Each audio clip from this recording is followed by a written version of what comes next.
Omutayo rwo Rwampara State Minister wa Microfinance Haruna Cheyune Kasoro abiraye bembirwa mu nyishenjero wa district ya Rwampara Julius Tsime Karuhanga. Minister bandaze kushijume mikore ya sako y'emyoga ya Rwibogo Kibingo Boda Boda Association. Intasiyo ne y'ikibintu mwaka bwona ikaye miliyoni 34 mutwaro cyana mukaga kenda gana kaga nemwe. Ubundo busento bukutahamu mwana mushabaro ni na niye tase kutahamu miliyoni 34 mutwaro cyenda na okurigira har James Muhanguzo chairman wa Sakweji ababa basize kwetungura barukora baro mu kugabaza loni hamwe no kugura za pichipichi bakazihereza ba members katahize kibina konkano bacishabo buyambi twine pichina zitu za sako ezeze kutwera kwereza eminyeto emirimo kandi zikatahiza sako mbwenu twakongera twine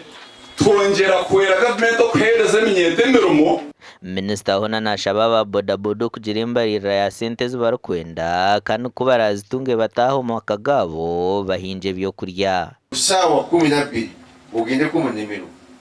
ubugende ku munkokozo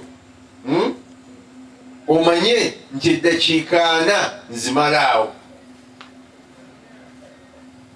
bomala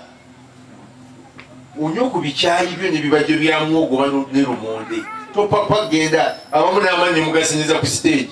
Minisita ka witu mwami honare bukasoro kuyizira narambure myoga yatwegiso gukora twubika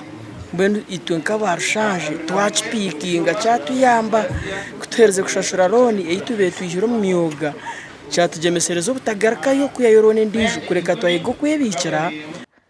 Omnyichenjero wa Rwampara ona shabira abanyarwampara kwenyijiro mu program za government nekigenderwa cyo kurwanda sobworo mu makagabo. Eze sha twine program y'emyoga ekiruho government neza kongera musente twine program ya parish development model eruho tutandikire buri muruka ku miliyoni 32 ezo na twazigabira mu Rwampara konka ogo hashiyeze ni shaju ni 5 om financial year konke myogeri yone ekoraje muno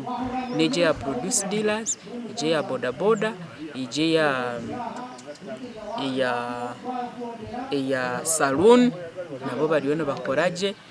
Minister hona rambwire cyo macho mwane ki government yahira abahinje bo mwana mu rubugamba ahashabira abahinje kwandicara minister wa agriculture barukushaba tractor hamwe na mizi go kwiterera umwana gwabo Tugwesanga abantu mu Uganda zinga bano bafirako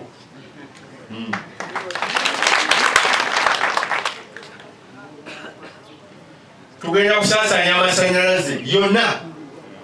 yonna nigatana kutuuka yonna amasanyalaze gasha kwa Aidan Bataringaya.